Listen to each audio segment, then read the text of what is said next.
Is a diplomatic version of let's make a deal in the best interest of the United States when it comes to the Panama Canal? I'll be right back.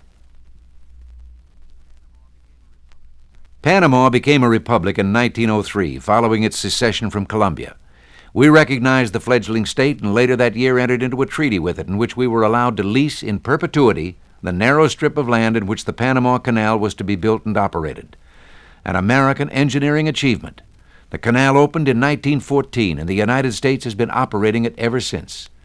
In 1921, we paid Colombia $25 million for her loss of Panama, and in 1939 we stepped up our annual lease payments to the Republic of Panama, making the increase retroactive to 1934. In more recent years, the Panamanian government has been demanding revisions in the original treaty, and some of our leaders insist on an outright handover of the canal zone from us to them. Though he hasn't said anything about it publicly, Secretary of State Henry Kissinger is rumored to be seriously considering plans to make a deal with the Panamanians in order to mollify them. According to Senator Jesse Helms, quote, I have received reliable information that Dr. Kissinger has approved plans to turn over effective control of police and fire protection and postal services in the canal zone to the Republic of Panama, unquote. According to Senator Helms, there is a new theory in circulation at the State Department to the effect that there's nothing illegal about transferring day-to-day control to the Panamanian government following the signing of a mere treaty draft and prior to and without any ratification by the U.S. Senate. Though transfer of police, fire, and postal services to the Panamanian government may seem like a mild move at a glance, it has very serious implications for the future operation of the canal itself.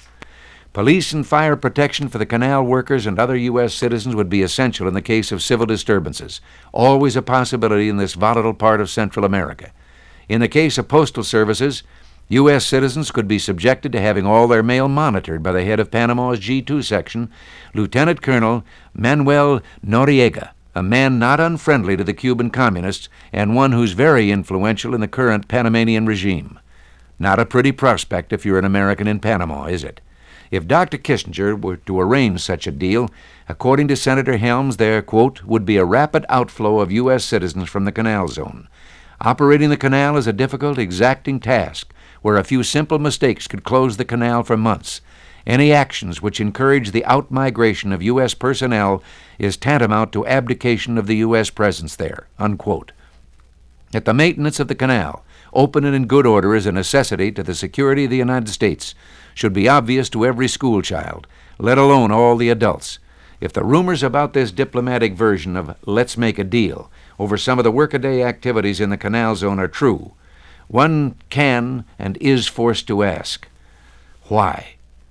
This is Ronald Reagan. Thanks for listening.